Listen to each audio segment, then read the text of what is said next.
Dear learners, wishing your future be filled with immense opportunities and endless possibilities.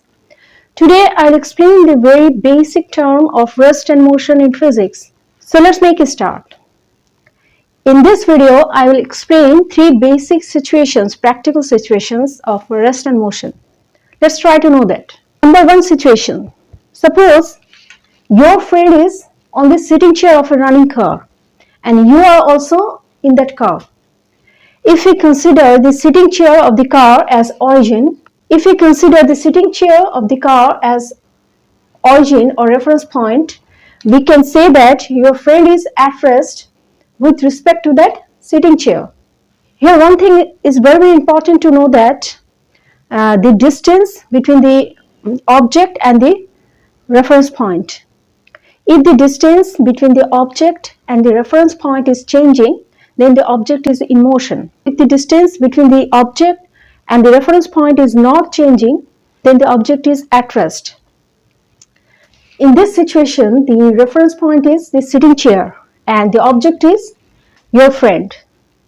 Now, situation number two. Suppose you are standing on the roadside in front of an electric pole and you are watching your friend, and your friend is driving the car and he is in the car. If we consider the electric pole as origin, we can say that your friend is in motion with respect to that electric pole. Your friend is in motion with respect to that electric pole, or you can say with respect to you, as you are also standing on the road. I hope I can make you understand. Now, situation number three. If two friends are on the sitting chair of a running car, one is driving and the other is on the sitting chair, then we can say that they are at rest with respect to each other. They are the object and the reference point for both of them. The distance between the object and the reference point is not changing.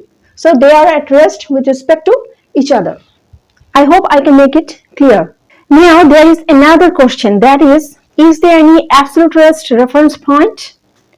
Let's try to explore that. If we consider any point on our Earth's surface as absolute rest reference point, then anyone can oppose or object that Earth is rotating about its own axis. So anything on this Earth is also rotating. It's not static, it's in motion. Then if we consider the center of our Earth as absolute rest reference point, then there can be an objection that Earth is not static, it revolves around the sun. So this statement is not true. Again, if we consider the sun as absolute rest reference point, then we know that sun is not static, it revolves around the center of our galaxy. So it's a long-term discussion and there is no end of this discussion. So to avoid this type of complexities or problems, we can consider any point as origin which seems static to us to make our calculations easier. But we have to mention that all the measurements are done with respect to that origin. I hope I can make you understand. And from this discussion, we can say that there is no absolute rest reference point. Last but not the least, I have a question for you. Suppose you and your friend are on the sitting chair of a running train. Suppose both of you are enjoying tea. Now my question is, are you at rest with respect to each other? Again I am saying, are you at rest with respect to each other? Please answer me in the comment section below in only one sentence. It's all for today. See you in my next class. Take care and bye.